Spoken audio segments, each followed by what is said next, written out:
Après, ma première partie de saison, elle a rien à voir avec la deuxième. Là, groupe de 20 joueurs, il envoie la liste, je vois, je suis pas dedans. Au début, je rigole. Je te jure, je vois le message, je rigole. C'est mort de rire. Je rigole, mais après, je rigole plus. Ouais.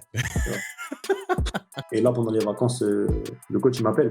Il me fait comprendre qu'il compte pas sur moi pour la deuxième partie de saison, tu vois. C'est pas une question de niveau, je sais pas quoi, c'est une question de profil, tu vois. J'avais trop la haine, tu vois. J'avais envie de faire des trucs de fou.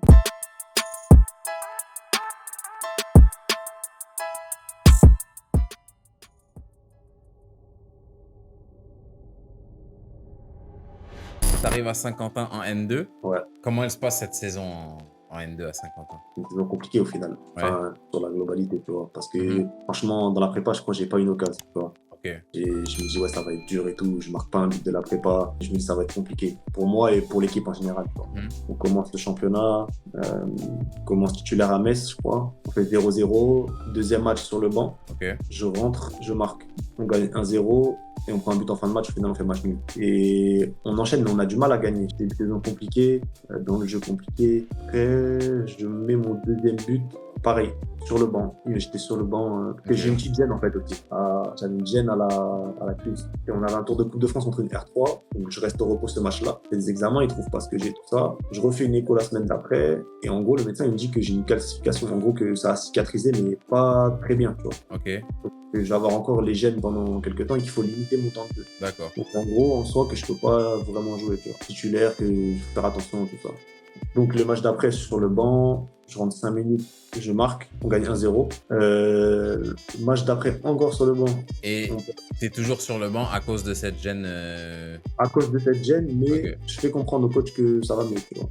Au Ascal, je suis sur le banc, on perd 3-0, on revient à 3-2. On perd 3-2, au final, je marque le 3-2. Donc tu vois, période compliquée. Là, à ce moment-là, je vais voir le coach, tout ça, je dis ouais, ça y est, c'est bon. Ça. Et au final, toujours sur le banc, le match d'après contre Fleury, on prend 3-0. Et après ça, il me remet titulaire les 2 matchs d'après, je crois.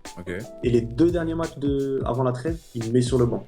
Si on met la blessure de côté, 2 questions. La première question, c'est toi, tu la juges comment ta première partie de saison individuellement, en prenant tout ça en compte. Et deuxième question, c'est pour la deuxième partie de la question, si on laisse la blessure de côté, pourquoi le coach te met des fois titu, des fois sur le banc? Pourquoi il alterne un peu comme ça? Bah ça, je sais pas, tu vois. Ça, je sais pas, honnêtement. Après, ma première partie de saison, elle a rien à voir avec la deuxième, tu vois. On va pas se mentir. Mais pour moi, je méritais quand même le jeu parce que j'étais le meilleur buteur du club. J'avais 4 buts en championnat et en Coupe de France aussi, tu vois. J'avais mis 3 buts, je crois. 4 buts. Donc, dans tous les cas, j'étais le meilleur buteur du club et je jouais pas, tu vois. Donc, cette gêne, elle a compté un peu sur certains matchs.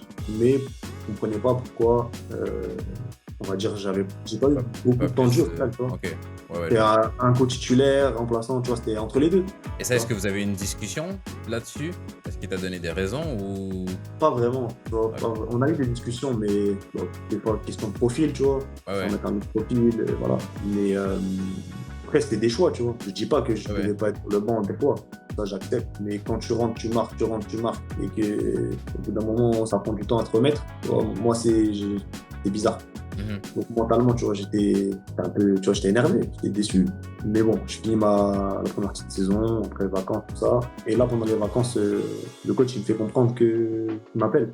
Il me fait comprendre qu'il compte pas sur moi. Pour la deuxième partie de saison? Pour la deuxième partie de saison, tu vois. C'est pas une question de niveau, je sais pas quoi, c'est une question de profil, tu vois. Je dis ok, pas de souci. Sauf que moi, j'ai un fédéral. Donc, et moi, je fais ce que je veux. Si j'ai envie de rester, je reste. Et le pire, c'est qu'il y avait aucun autre attaquant, tu vois, qui performait vraiment. Ouais, c'est ça. Mais en fait, c'est la question que j'ai, c'est que profil, je peux comprendre. Si j'ai 2 gars qui performent à peu près au même niveau, vas-y, je vais faire jouer celui qui a le profil que je préfère. Mais si celui qui a le profil que je préfère ne performe pas, et là, au final, les attaquants sont là pour marquer des buts, celui qui a le profil que je préfère ne marque pas, il n'y a pas vraiment de choix à faire au final. La décision, elle est prise, elle est évidente, quoi. C'est ça, tu vois. Donc au final, voilà, on a cette discussion, tout ça. Je dis ok, machin. Pour l'instant, je suis là. Et il y a les vacances, je reviens à l'entraînement. Tu vois, je parle pas, je travaille, je fais plutôt des bonnes séances en plus, tu vois. On m'entraîne bien. Et on avait repris tôt parce qu'il y avait, on était en 32e de Coupe de France contre Belfort. Tu vois. Belfort en N2. Ouais, Belfort, c'était dans le pool en plus, en N2. Et en plus, Belfort, c'est à côté de là où j'ai la saison d'avant. Ouais. Donc c'était un match, tu vois, je savais qu'il allait y avoir du monde, que je connaissais, tout ça. C'était un vrai match. En plus, c'était sur Bein Sport, tu vois, donc c'était des matchs très ambitieux. On s'entraîne, tout ça. Et le vendredi, il envoie le groupe. Et en plus, c'était un groupe de 20 joueurs, tu vois. Oui, bah oui, les groupes sont élargis à ce stade-là. Alors qu'en N2, c'est 16 et tu vois, j'ai toujours été dans le groupe. Là, groupe de 20 joueurs, il envoie la liste, je vois, je suis pas dedans. Je me dis, ah ouais, ça veut dire qu'il a pris des joueurs qui n'ont jamais joué, qui n'étaient pas dans le groupe et tout. Et moi, je suis pas là. Dans ma tête. Mais, ok, vas-y, dis-moi dans ta tête, qu'est-ce qui se passe? Au début, je rigole. Je te jure, je vois le message, je rigole. Je rigole et tout. T'es mort de rire, je dis, wesh. Tu vois? Et après, je rigole, mais après, je rigole plus. Ouais. Tu vois? Et j'avais trop la haine. J'avais envie de faire des trucs de fou. Et au final, je fais rien de fou. Et sans explication, sans dialogue. Bah, sans dialogue. On avait eu la discussion où je t'ai dit, oui. tu m'as dit. Ouais, mais sinon, non, pas de discussion. Au final, il me prend pas dans le groupe, tu vois. Ouais. Il me prend pas dans le groupe pour un match de Coupe de France. Peut-être c'était un message aussi pour me dire, voilà, tu vas pas jouer. Et là, tu vois, au final, je l'ai mal pris. Le week-end, je reçois plein de messages. C'était sur Beansport, il y en a qui me disaient, mais t'es où? Tu joues pas? Tu fais quoi, tout ça? Dans ma tête, je dis, j'étais dégoûté un peu. Ça fait dur, toi, un 32e de Coupe de France. C'est pas tous les jours. C'est pas tous les jours que tu vas en jouer. Hein. Et comme tu as dit, on joue une N2, ça veut dire qu'il y a potentiellement la possibilité d'avoir fait game. Donc, dur. Après, je regarde le match et tout, on perd 3-1, je crois. Donc, c'est dommage, tu vois. Parce que même la possibilité d'aller en 16e, comme je l'ai dit, elle était vraiment là. Tu vois, le match, il y avait mieux à faire. Et du coup, je reviens à l'entraînement, je m'entraîne tout ça. On avait des matchs en retard, tu vois. Il y avait des matchs qui avaient été. Je crois qu'il y avait un match le mercredi, un samedi.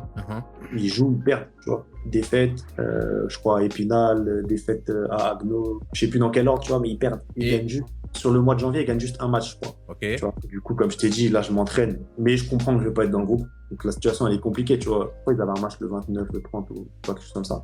Après ce match-là, ils perdent et le coach, il m'appelle, tu vois. On a une discussion et en gros, il me demande si je veux partir ou si je veux rester, tu vois. Et on discute. Moi, je lui ai dit, tu vois, honnêtement, je lui ai dit par faire tête, je dis j'ai envie de partir, tu vois. J'ai envie de partir, tout ça. Il me dit ok, tout ça, parce que voilà, j'ai eu une discussion avec des joueurs. Il y en a qui m'ont dit que tu méritais quand même de jouer. Et puis c'est vrai que tu vois que tu es quand même le meilleur buteur du club malgré tout.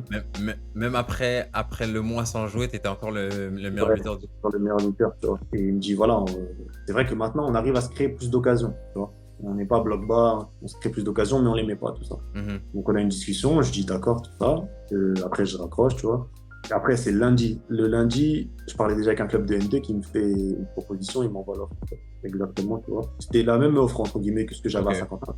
Et du coup, j'appelle le coach. Je dis, bon, coach, voilà, moi j'ai cette offre-là. Si vous voulez que je parte, je pars. Et il me dit non et tout. Il me dit non, reste et tout. Je pense qu'on peut repartir. Je vais te réintégrer, quoi. Ouais, en gros, il me dit, je dis en gros, concrètement, ça veut dire quoi? Et en gros, il me dit, tu redeviens sélectionnable. Tu vois.